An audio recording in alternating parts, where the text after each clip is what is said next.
y'all, Dixie here. I've gotten a lot of questions since completing the Foothills Trail last month, so I wanted to answer those today in hopes of helping somebody who's planning to hike it in the future. The Foothills Trail is 76.2 miles long and runs from east to west along the North Carolina-South Carolina border. It actually begins and ends in South Carolina, but it does enter North Carolina for a portion of the trail. You can go in whatever direction you'd like, but I started from Oconee State Park, which is on the western side, and went east towards Table Rock State Park. Going this route, you start with the easier stuff and build up to the more difficult terrain.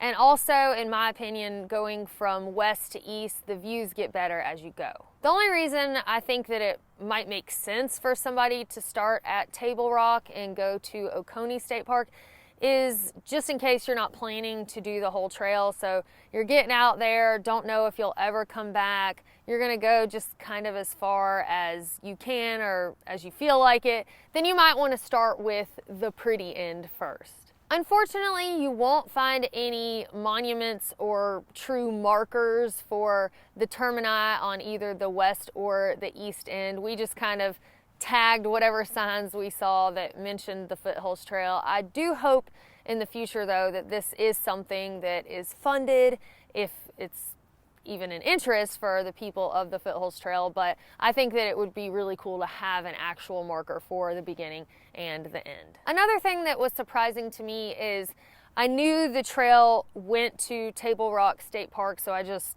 assumed that we would go out onto Table Rock. But the trail actually never does go on to Table Rock. Once I got out there and actually got to see the view of Table Rock, this was kind of redeeming to me, and it's almost better, in my opinion, to actually get to see Table Rock than to possibly hike out onto Table Rock and not actually get to see a view of the main attraction of the park, in my opinion. Some of the things that I love about the Foothills Trail is, first of all, there is plenty of water. I mean, there are water sources for days. I probably never had to carry more than a liter. I think I did at times, mainly just because I had Fancy with me, and I always want to make sure that I have plenty of water, because it's one thing to make myself suffer, but you know, she's out there because I took her out there, so I always make sure that I have extra just in case. There are absolutely gorgeous waterfalls on this trail. I don't think I've ever been on a stretch of trail that had more waterfalls either right on trail or right close to the trail. You do have to walk maybe a quarter mile up to a half a mile to go see some of the waterfalls, but all of the ones that I went off trail for were definitely worth it. I also really like that the Foothills Trail is what I would consider a high trafficked trail, but it's not so much that you don't have any peace and quiet or any alone time. I just always think, especially for a trail that might have beginners on it, it's a good idea to have people coming and going. One, so they don't get that anxiety of, oh my gosh, I haven't seen a human for days. But also that way, if you run into a little bit of trouble, you might find somebody out there that's more experienced than you, or maybe not, but either way, they might can lend you a hand or offer some help. As far as campsites go, there are a lot of nice, already established campsites there with fire rings and benches, and many of the campsites have bear cables for convenient bear bagging. Some people asked if I thought that the campsites would be convenient for people who are hammocking. There are a lot of trees at all of the campsites that I remember being at, except for maybe Sandy Beach, but there were still trees in the area. I didn't check specifically at each site and go, oh, okay, yeah, I could have put my hammock here or there.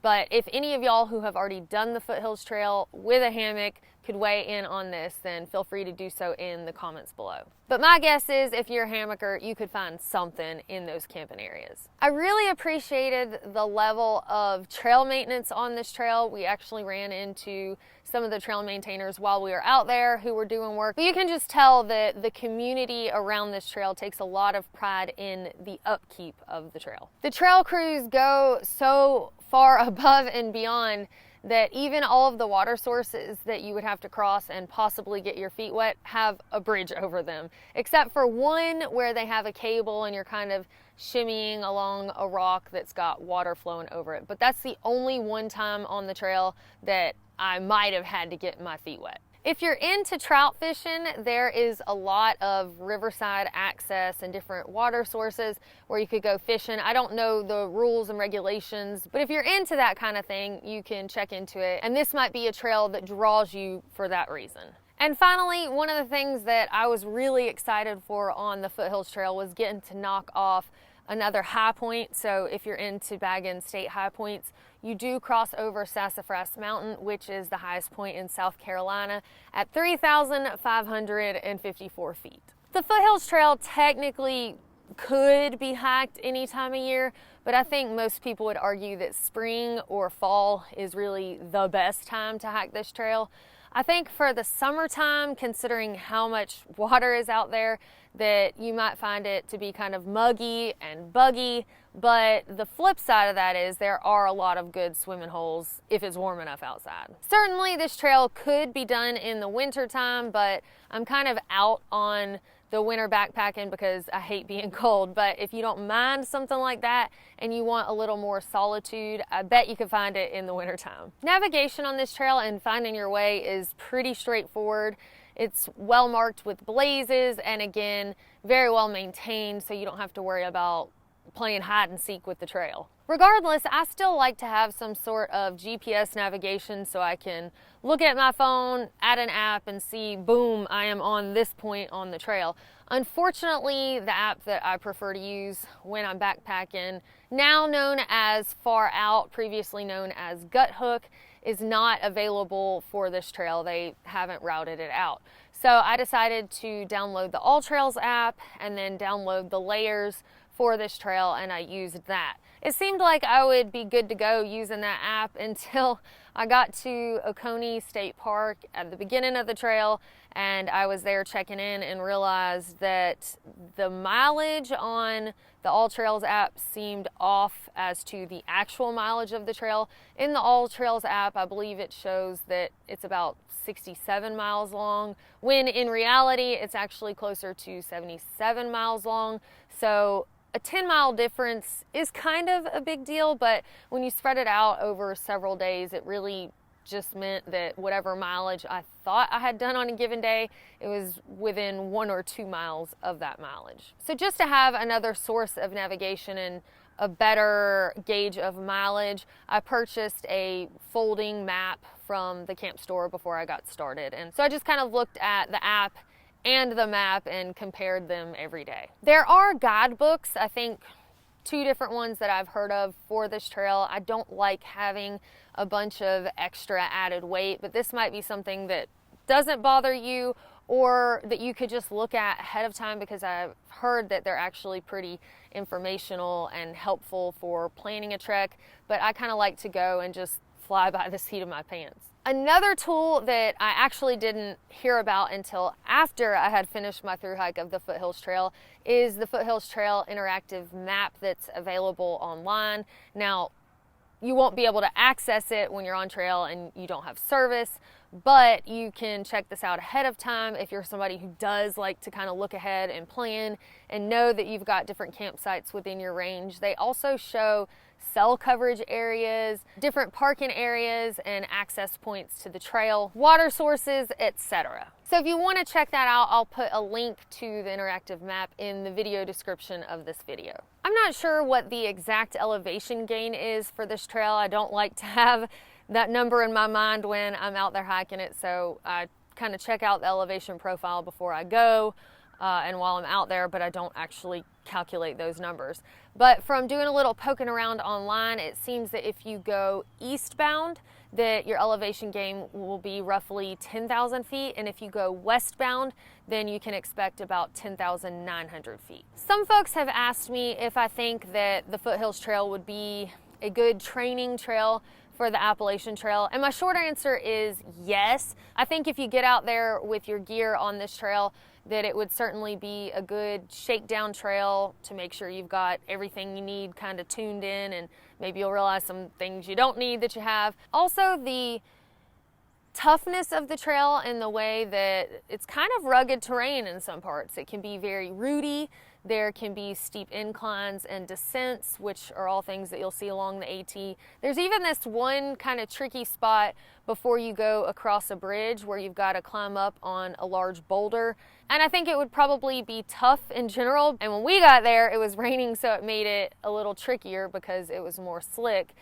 So in that way, I do think that this trail would be a great kind of shakedown practice area to see if you're even interested in something like that. But as far as, do I think if you could have started the AT for a through hike on March 15th that it would be worth it to go out and hike this trail first and start the AT a week or more later? No, I think that it would make sense to just go on out, start the AT earlier, give yourself time to slowly build up, because I don't think anything can truly train you for hiking every single day, day in and day out, except for going and hiking every single day, day in and day out. Something that I kind of underestimated about this trail and the ruggedness of the terrain, I saw this review that said you should do this trail if you really like stairs, and I thought, okay, this person's probably being a little bit dramatic, because how many stairs could there possibly be? And I got out there and I realized that it was really an accurate comment. I did love the trail despite the stairs, but the Foothills Trail definitely does not speak switchback. They don't know what that is. So for a lot of the steep climbs, you are going straight up some stairs and straight down some stairs. But looking back, it was kind of fun. People always want to know, how long does it take to do a particular trail? But that is kind of tricky because it depends on the person, their physical capability, and their typical daily mileage. For me, I start slow out of the gate at about 7 to 8 miles per day. On this trail, I built up and did 10 and some even 10 plus mile days. So I think it's safe to say that the average person might take around 7 days, give or take a day or two. There are certainly some people who have done it very quickly in 4 days. My friend South Pole, I think he said he did it in 3 days.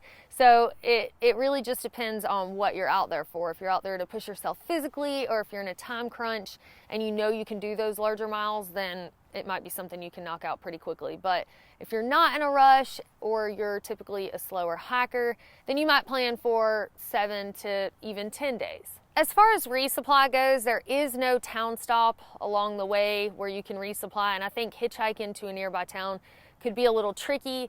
But if you don't want to carry your food for the whole trail, you do have a few options. First of all, you can do the 2-car method. So you're parking a vehicle in one spot and hiking to the next vehicle, and then you just keep leapfrogging yourself. 2, you can hook up with Taz, who is a local trail angel / trail enthusiast who often shuttles hikers. They will sometimes park their vehicle at Table Rock. He'll come pick them up. Then on your way to Oconee State Park, he can take you to drop off a resupply part of the way through the trail. From what I've heard, he has hikers put their food in an ammo box and shows you where it's going to be. That way, when he drops you off at Oconee, you start your hike, you get to the ammo box, resupply yourself. He later comes and picks up the ammo box. You continue on to Table Rock State Park, where you're hiking towards your vehicle. Or 3, I assume if you wanted to take a 0 day in the middle of your trek and resupply yourself in a town, that Taz would also come and shuttle you to a nearby town where you could do all of that. There are no towns super close, so that might not be the easiest or most convenient thing to do, but I assume that you could probably work that out with him. I went with option 1, which is the leapfrogging of 2 vehicles, because I kind of went out to start my trek of the Foothills Trail at the last minute, so there wasn't time to really call and plan a shuttle, and I don't really like to be held to a certain schedule. Plus, I wanted to know that I had a vehicle relatively close to me wherever I was at on trail, just in case something went wrong with Fancy May. That way I could hike her out, get to the vehicle, and then go somewhere if there was an emergency. If you're interested in the 2-car method, or having somebody come and get you.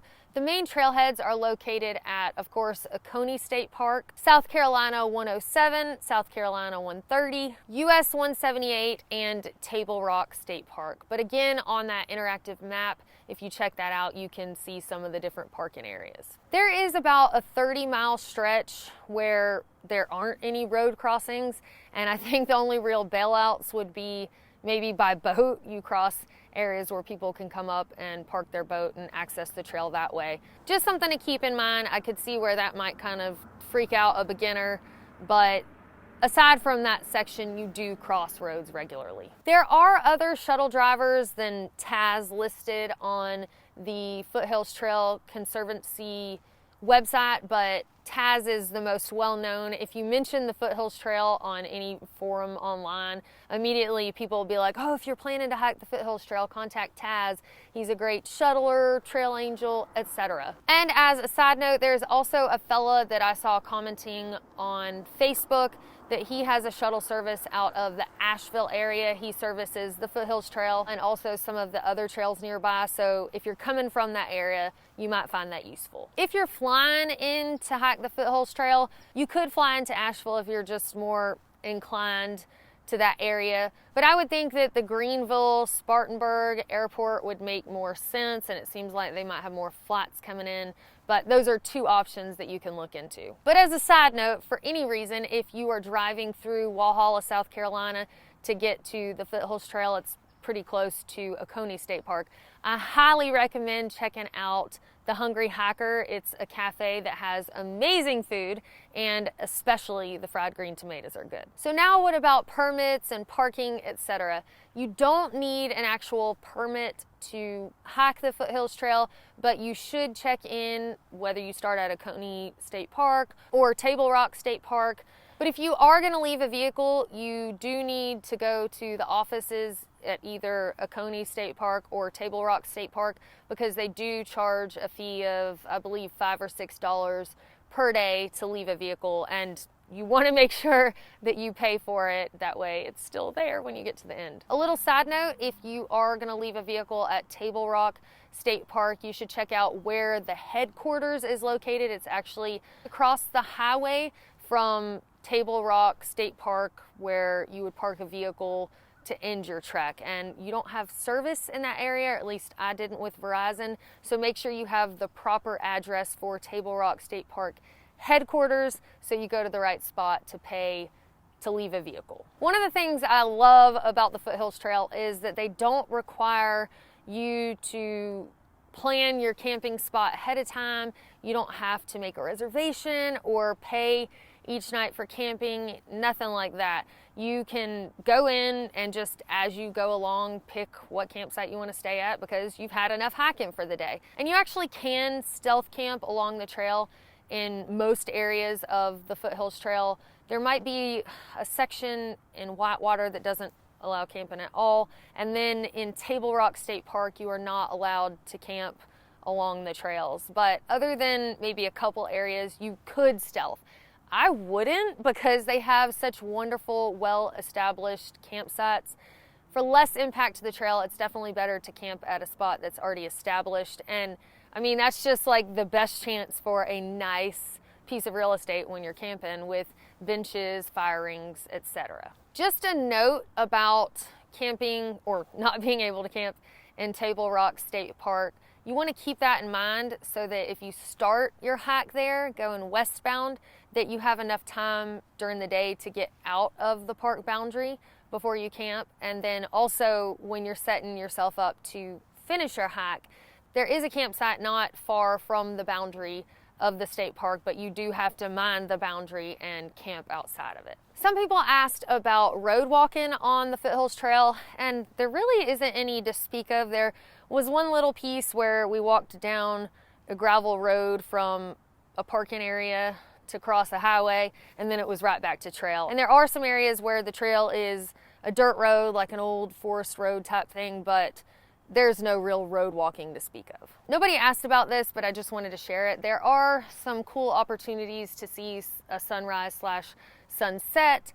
One of those is Sassafras Mountain. Up there you get pretty much a 360 view. So I think seeing the sunrise or sunset there would be beautiful. There is a campsite if you're heading eastbound, maybe a couple of miles or so from Sassafras Mountain. It could be 3 miles, I don't remember exactly. But you could set up for going to see the sunrise. But you should note that Sassafras Mountain is not open 24/7. I mean, it is, you can walk up there, but it is monitored by camera 24/7, and they don't allow visitors except for an hour before sunrise, and then of course all throughout the day, and then an hour after sunset. So mind those times. Another cool spot to at least catch the sunrise is Bald Knob, and that's in Table Rock State Park as you are getting close to the finish line. But we set up at that campsite just outside of the park boundary and then hiked a couple of miles to Bald Knob to watch the sunrise. And it is a beautiful spot. I would definitely recommend. As far as wildlife goes, the main thing that we saw was squirrels, armadillos, a couple of deer, but they were so quick I actually didn't get to record any of those. There are some water creatures too, like fish and crawdads, and I'm sure that there are a lot of different birds out there. I don't recall really seeing a lot of them. There are bears in the area, so it is definitely recommended that you hang a bear bag, but we didn't see any signs of bears like scat or anything like that. As far as cell coverage goes, it's pretty spotty out there on the Foothills Trail. I think the longest period I went without having any cell reception though was not 48 hours. It was less than 48 hours, but over 24. The FTC does something kind of cool. They offer the Pergrine Award for once you've completed a through hike or a section hike of the Foothills Trail. So once you've got it covered, you are eligible for that award. They do require that you be a member of the Foothills Trail Conservancy, and that costs, I believe, $25 for an individual and $40 for a couple. I think it's perfectly reasonable that they require people to be a member and to give back to the Conservancy, because once I got out there and I saw all of the time, effort, and just passion that went into maintaining this trail, I was happy to give back that small fee. And finally, some other resources for the Foothills Trail. If you want to do a little bit more digging than what was offered in this video, you can check out the Foothills Trail Conservancy page on Facebook. They also have a great website with a lot of information, and then there's a Foothills Trail group that you can join and ask questions of other members and enthusiasts of the Foothills Trail. I'll put links to those in the video description if you want to check out any of those resources. All right, y'all, well, that is all I have for you today on the topic of the Foothills Trail. I hope some of this information was useful to y'all who are planning to either day, section, or through hike it in the future. Also, if you're watching this and you've done the Foothills Trail, please feel free to comment anything that I've left out that you wish you had known before you started. And if you haven't done the trail and you still have a question that I did not answer today, please leave that in the comments also, so that way myself or somebody else who has done the Foothills Trail can hopefully answer that question for you. Thank y'all so much for watching. Don't forget to subscribe before you go, and we will see y'all next time.